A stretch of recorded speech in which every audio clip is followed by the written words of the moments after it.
Hello, everyone. Welcome back. Scarlett here yet again. We're going to continue Tainted, and we're going to start off today with Chapter 8, What I Know. So, let's go. After a long day of cleaning and making sure that there wasn't a single trace of evidence of the behemoth left inside of Scott's car, they finally decide that it's time to get out of the house for a bit and go clear out their minds. They don't even acknowledge that they haven't fed the stripper in days. Scott likes them meaty, so he knows she can survive a few days without eating. Kevin, on the other hand, seems a bit down at the moment and hasn't mentioned it to Scott, but clearly there is something bothering him. And going out to get a drink or simply getting away from it all for a short time could be extremely beneficial to him. There is something on both of their minds, but neither knows how to bring it up to the other. The best thing is that even though there are no secrets between them, if either of them have something difficult to say, any and all details are always disclosed when they are drinking, whether they mean to or not. This time, they get into Kevin's truck, and as there's still that fresh blood smell in the car, even though they spent all day cleaning it, Kevin knows there is something that needs to be addressed, and as does Scott. But it's probably for the best to wait until they reach the bar and discuss things more freely in an environment where things shouldn't escalate. They don't want to draw any unwanted attention to themselves. Scott, on the other hand, doesn't care if there is attention on him or not because he simply doesn't care what anyone thinks of him. Kevin feels the same way, but there's a part of him that doesn't like to be recognized or looked at when he's out in the real world because he just doesn't feel the urge to prove himself to anyone. And he isn't fond of the idea of small talk. Talking for talking's sake is not his thing. Upon arriving at the bar, they go sit in the darkest corner of the room where they see a man drinking by himself. They don't choose that spot because of the man. They go there because it's quiet and secluded and allows them to be alone to talk about the issues that are troubling them. They get to the table, and before they can start their conversation, the waitress signals that she will be right with them.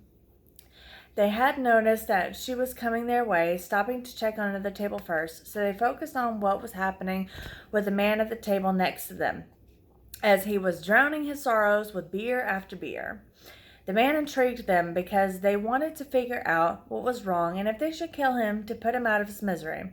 Scott is more than willing to kill the man without knowing anything about him, but Kevin wants to know the details of the man's life. What has him broken down and in this state of mind where drinking is the only solution to his problems?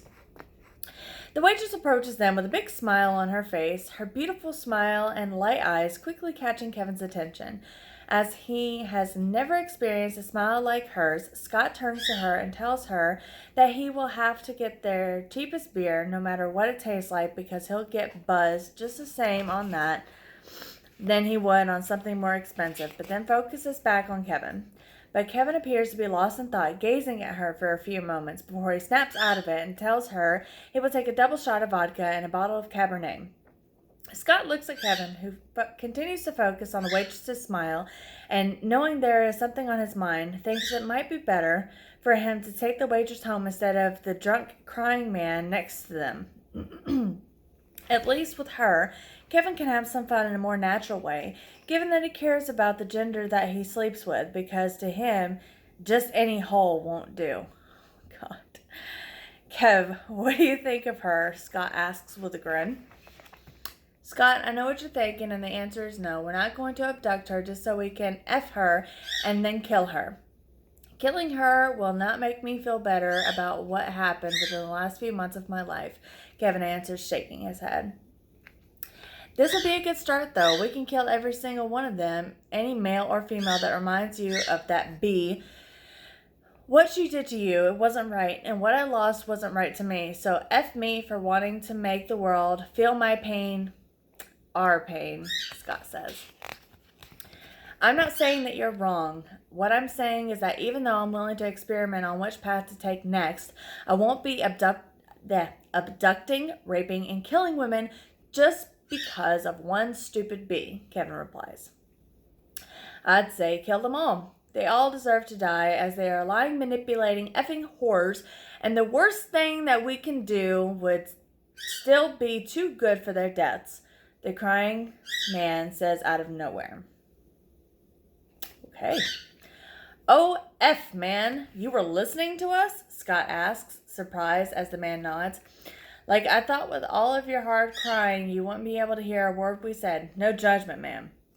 We've all been through some rough crap because of someone, so I get it. In the end, we all want the same thing, including Kevin here.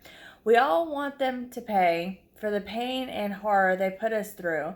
It doesn't matter if it's your wife, lover, boss, girlfriend, kids, or relatives. Crap, man. They hurt us. They deserve what they get, even if it's death. F those little craps. Wow, that's some crap right there, man. And as effed up as it sounds, I agree with you. Because the joke of it all is that everyone thinks they can just do whatever they want, and there won't be someone on the other end who ends up getting hurt, or worse. This needs to stop, and now it's time for change, the man says. Well, hello, stranger. Where have you been all my life? Scott asks jokingly.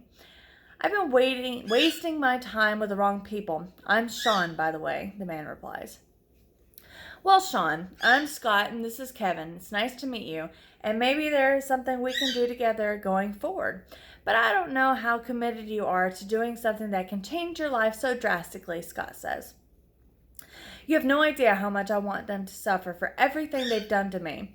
To be honest, I think that I'll be more involved in the action than Kevin, as he seems a little hesitant. But then again, what do I know?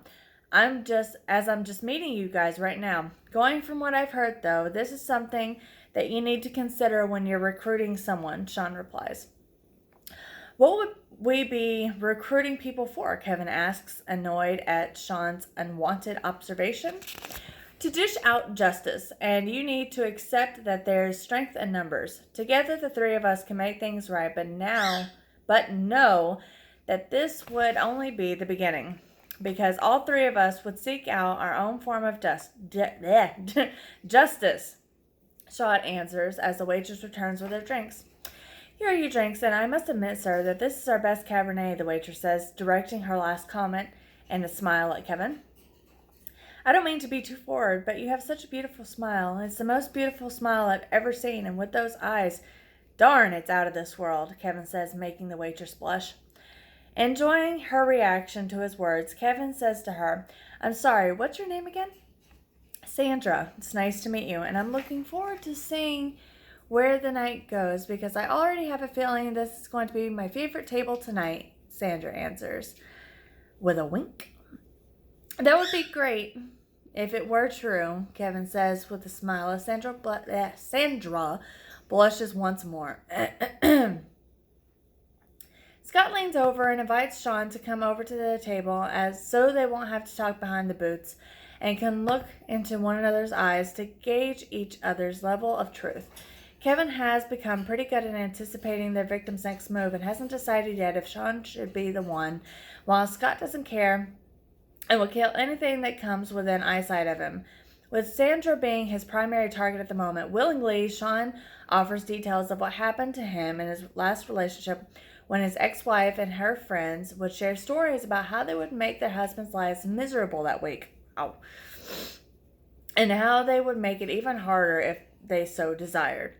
There's nothing more horrifying than a woman who has a reason to come at someone or a reason to try to hurt her husband, because some of them can be extremely spiteful and cause real harm, as if withholding sex wasn't torture enough.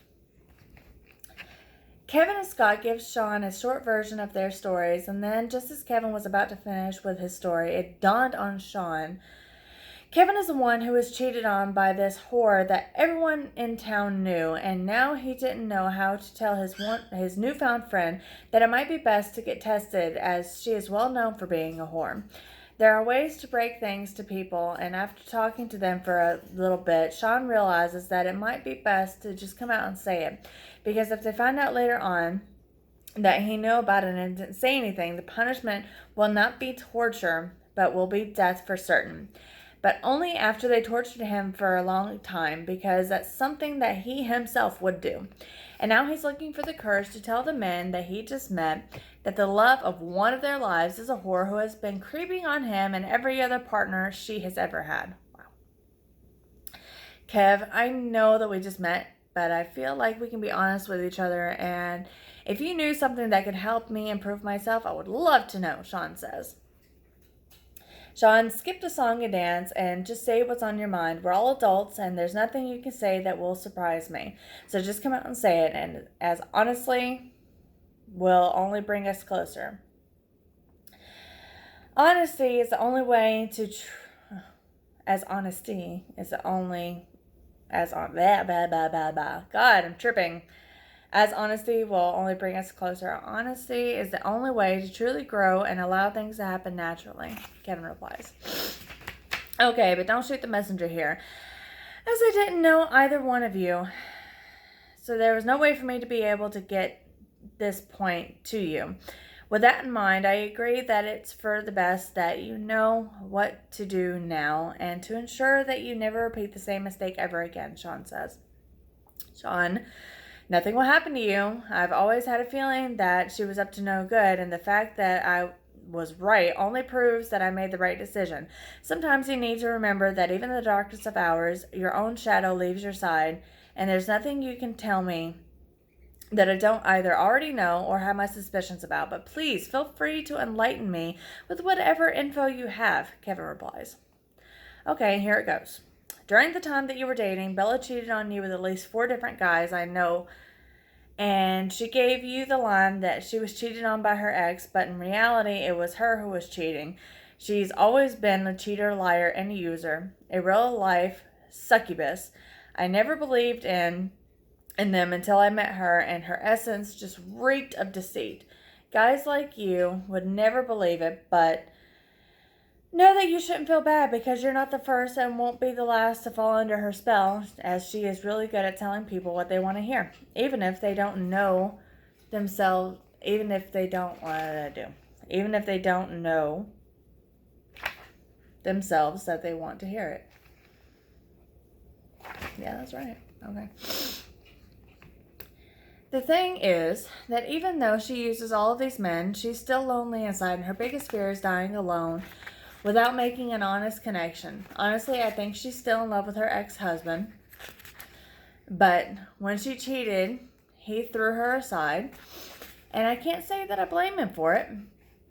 What I do blame him for, though, is not killing her and allowing her to raise hell throughout the town and its neighboring towns. She spreads her legs faster than a priest spotting a young child in his chapel. You know how much those priests love their children. Well, that's how much the succubus loves her men, and to lie to the ones who she's with at the moment of the deceit. The joke of it all is that, yes, she's using men for money, so on, but she's selling herself like a whore, and she wasn't raised to do that. Yet the desire to try to be someone she's not is too much for her to handle, Shauna explains. I knew of one of the guys because I was told about it a while back, but the thing is, I wasn't even mad. I had my suspicions about her being unfaithful, and what I did was just focus my energy on everything else to allow myself to grow. But there was still a part of me that felt insulted because I treated her better than anyone else in my life before her. So when I got betrayed like that, it was a slap in the face, and what she did was to open my eyes to her true self, Kevin replies. Kev, I agree with Sean. The one mistake her ex-husband made was to allow her to keep breathing, so I think we need to wipe the slate clean and kill her. But there's no reason for us to stop there. We should definitely consider wiping out her entire family, Kev, because that way we can take care of Bella and her ex, the 2 people that ruined so many lives, Scott said. Now, Scott, think about the kids. Yes, Bella and her ex deserved to die but for the horrors they unleashed into the world, but the kids had nothing to do with it. I know that sometimes the children pay for the sins of their parents, but don't think that this should be one of those moments, Kevin replies. Kevin, I must say that this is definitely one of those moments where the kids must pay for the sins of their fathers, because the only way to prevent the cycle from repeating itself is to break it. And the only way to do so is to eliminate the bloodline completely. So the kids and their parents should die. no matter what we all think of the matter because it's what's best for everyone in this state, Sean says as Kevin contemplates what is being discussed. Sandra comes back smiling, looking at Kevin, who can't take his eyes off her. She wants to know if they are ready to place an order for dinner or if they simply want to just get more drinks. Wanting to keep it simple, Scott orders a burger, Sean orders a steak cooked medium well, and so does Kevin. He has been dying for a good dinner since he has been so busy working and learning new ways to grow and better himself. The entire time, Sandra doesn't take her eyes off Kevin and is his stay caught on her as well, which is something that doesn't go unnoticed by Scott. This is something that he can have a little fun with the moment that Sandra leaves the area because he knows Kevin is a bit shallow at times, but mostly when he's drinking, as things need to go a certain way in order for him to feel content and able to move forward in a relationship or life in general. She doesn't have a nice butt on her, doesn't she, Sean? She does have a nice butt on her, doesn't she, Sean? Scott asks. Not waiting for an answer, he continues. I mean, she's out of my league, I know that much. But if it came knocking this way, I wouldn't refuse it. That if she was throwing herself at me like she's been doing you, Kev. Something about you that screams, look at me, I'm a cute psycho B-A-S-T-A-R-D, because I'm not allowed to say it. It's got to be that smile of yours because crap, I know you're not interested, but I'd definitely kiss you. You guys seem to be really close, and that's great, but all joking aside, things got a little creepy and uncomfortable when you just said that you'd kiss Kevin. So I don't know how we will be able to be friends going forward if I can't be comfortable with it, Sean replies, his brows furrowing. Let me be serious with you for a minute, because even though you know that we are close, you still get weird when two friends joke. Honestly, you never know what you like unless you've tried it before. Like, I know I'm open to exploring a number of things, but I know that I don't want to have someone's dick in my mouth. You try certain things once and you learn from each experience. I know that Kevin is never going to try anything freaky like that, despite being a freak, because he's made it known that he will never try anything like that, Scott says.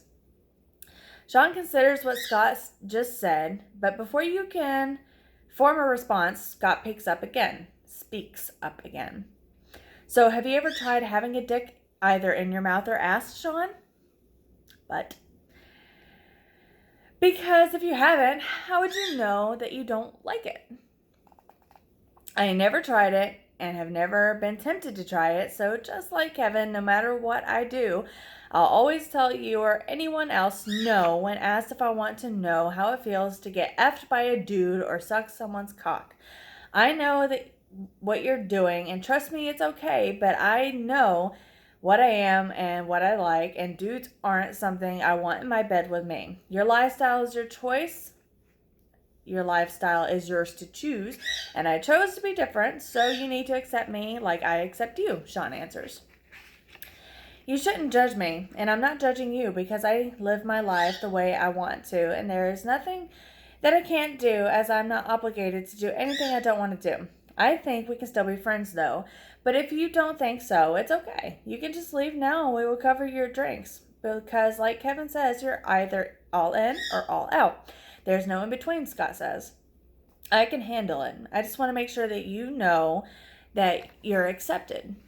But there's nothing that will trick me into allowing your juice to come anywhere near my rear or any other part of my body. I know that there's something strange about you two. The fact that the conversation that I overheard was that creepy, but it caught my attention, speaks a lot about me as well. So yes, I'm all in and look forward to seeing what the future will bring, Sean replies. I'm glad that you guys are having this very magical bonding moment, but the way we're going forward is nothing compared to this. If we do go ahead with a plan of eliminating Bella and her family, we need to be on the same page, as we will need to be sure of what we can handle and how to ensure that there's nothing that ruins the plan, Kevin says. After looking them both in the eye to make sure that they understand how serious he is, Kevin changes the subject. But I also must say that Sandra's eyes and smile are beyond beautiful. I don't feel like I'm ready to move forward and start talking to other people yet, though. I mean, it's one thing to flirt and joke around with women, but the reality is, I don't think I can handle dealing with this again. Kevin, I know what you mean. I witnessed crazy firsthand when I was getting my butt handed to me by my ex. The only thing that saved her was the fact that I never wanted to hit a woman because they don't deserve to be abused.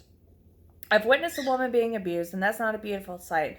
I will always have your back when it comes to these situations, but the thing you need to understand is that not everyone will embrace the way that you joke with one another, especially when you are first meeting someone. But I'm okay with it. I'm all in, and there won't be anyone who will make me step away from our friendship because going forward, if you F with one, you F with all three, Sean replies seriously. As long as you show me honesty, trust, loyalty, and communication, we will always be fine, and there's nothing that will come between us as things will only escalate if the relationship were to fall apart based on lies and distrust, Kevin says to Sean, who nods in agreement. It's been almost 20 minutes that the conversation has been going on when Sandra returns to the table with her dinners, and once again her focus the entire time is on Kevin, whose attention shifts from the conversation onto her. There is something about her that keeps drawing him to her, and he is unable to control it, but at the same time, the intention truly isn't there to try for more. Even though she's easy on the eyes, Scott and Sean both find her attractive, but they aren't as taken by her beauty as Kevin is, and their logic behind it, at least Scott's, is that Kevin never really got over Bella because he has been clinging onto the hope that one day he can be strong enough to forgive her and live the life that he knew he was meant to live with her. Despite them both doing whatever they want to do since they're split, there's still something there on both sides. But it appears now that this might be the beginning of a new era in Kevin's life, and Scott welcomes it because in the end, he knows that there is nothing more that Kevin wants than to put an end to Bella's miserable life. And this should be the opening that they were so desperately searching for, and it comes in the shape of Sandra.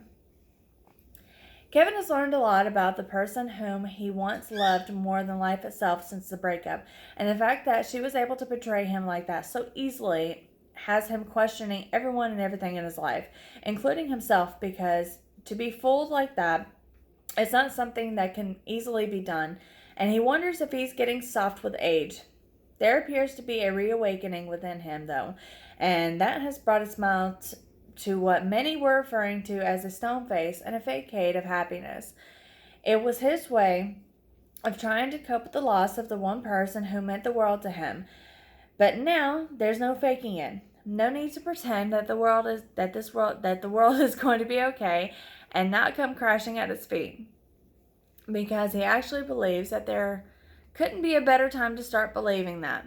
Because the world is vast and has a countless number of beauties to be discovered. Not questioning him, Scott is more excited to see the fire finally lit up in his eyes once more, and he knows that this is the moment that will change everything because now there is nothing to prevent them from achieving their full potential.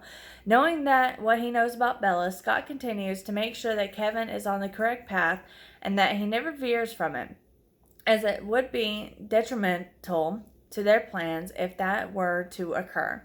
There's nothing more satisfying to him than witnessing what changes were happening within Kevin, because he was there for the entire breakdown. Maybe not up close, because they weren't as close as they are now, but he kept an eye on him from the beginning.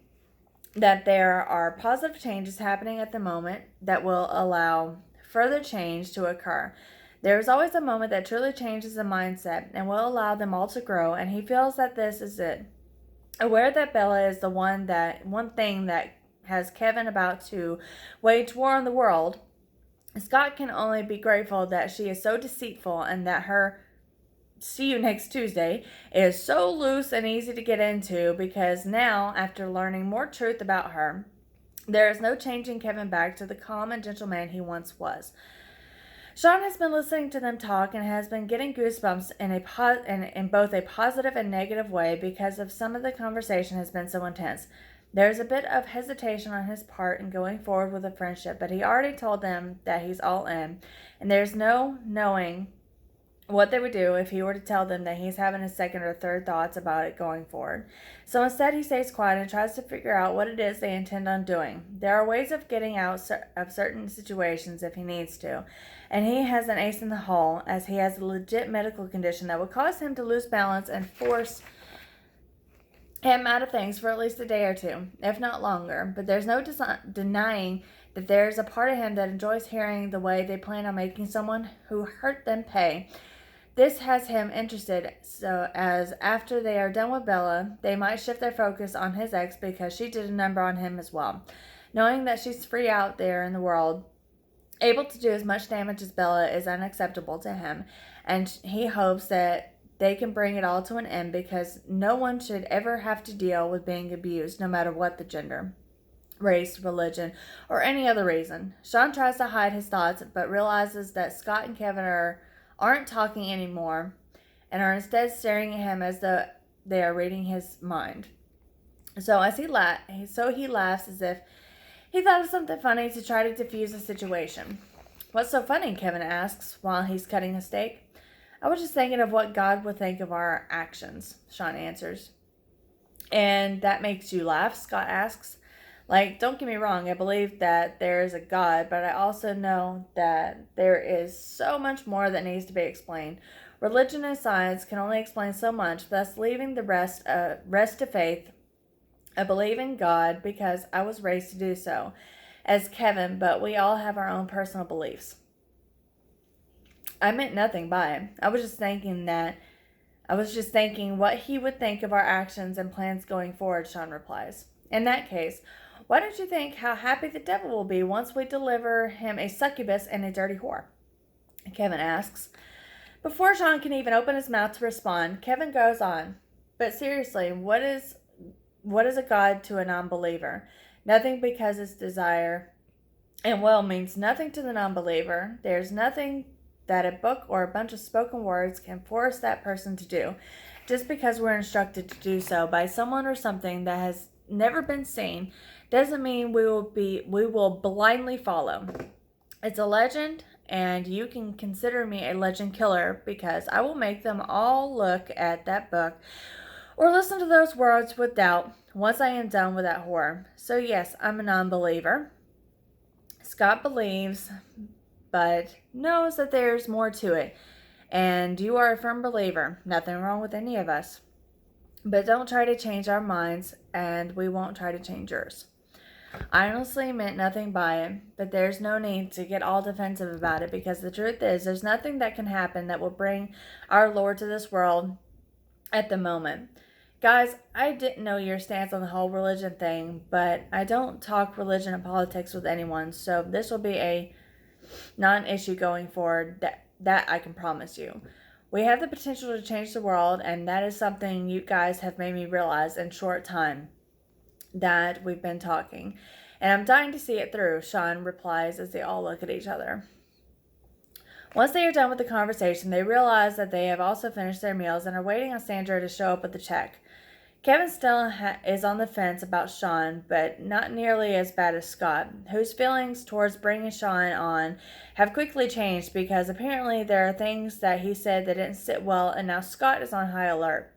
Not knowing the signs, Sean believes that everything is fine between them all, but Kevin sees the look in Scott's eyes and knows there is a storm on the horizon and needs to find a way to defuse the situation. Otherwise, Sean will never be seen again. They continue with their small talk until the check finally arrives, and they split it 3 ways in order to be equal and fair. Seeing there's a note on the check with Sandra's phone number for him, Kevin saves the number on his phone and texts her his number before they leave the restaurant. Okay. The moment they hit the fresh air and noise outside, Sean tells them that he's not feeling too good and falls to the ground. Confused, Kevin looks at Scott, thinking that something was slipped into his last drink, but he quickly drops the thought because Scott is looking on confused as well. Not sure what to think of the situation, Scott Scott turns to Kevin, looking for a sign that he thinks this will be an easy victim. Well, more like a sacrifice to bringing the end of the niceness and politeness that has been consuming him, and to allow the savage within to come out. And Kevin looks at him and shakes his head in disagreement. He doesn't have any intention of killing Sean. Scott looks back at him with a sad face, but again is met with a firm no from Kevin. Are you seriously going to let this opportunity pass us by? Scott asks. Yep, Kevin answers. Look at him. He can be... God, I cannot speak right now. He can easily be either killed or butt-effed right here. You really can't be serious about letting him go. Come on. It can be fun if you allow it to happen. Don't close yourself off to experiencing everything that life has to offer, Scott says. I'm not closing myself off to anything. Everything is still on the table, but I'm not going to kill or F Sean. There's something there. Excuse me. Something about him that can allow us to grow into something better. His experiences and mistakes can be lessons for us, and the same thing can be said of our mistakes for him. We do need to build a foundation that can keep us going forward long after we are gone from this world and to prevent us from going to jail. We would need to find someone whom we can trust to not open their mouths if we were to get caught. Now, I'm not saying that person is Sean, because I think he would throw us in jail to save himself if it came down to it. But I do believe that he has the potential, just like we do, to achieve great things in his life, Kevin replies. I hope you're right, because honestly, I think we should just wipe our hands clean of him since he passed out in front of us with no drugs or anything. That's a sign if I've ever seen one. But hey, let's do the right thing here, I guess, Scott says as they place Sean into Kevin's truck. I know it's hard to understand, but I'm asking you to trust me because in the long run, I'm sure this will be the right decision, Kevin replies. Or one that will bite us in the butt. But whatever. Man. Let's see how it plays out, Scott replies as they jump into the truck. Scott, I know that I've struggled at times committing fully to this lifestyle, but you have been getting a little unstable with wanting to kill everything in sight. But there needs to be an understanding now that I'm not conflicted anymore, and I agree with you that this lifestyle is the only one for me because after all of the pain that I went through, you were there to show me the way. So show me the rest of the way, Kevin says. Well, F me then. It took you long enough to get on board, Scott replies with a giant grin. Okay, so that's chapter 8. Next chapter is chapter 9, A Familiar Face. Okay, so that's what we will continue with next time. But do me a favor, please, all you people watching. Like, share, subscribe, do whatever you want. It helps me a ton if you want to talk about the book. Your likes, your dislikes, or just want to tell me what you think in general. I'll reply.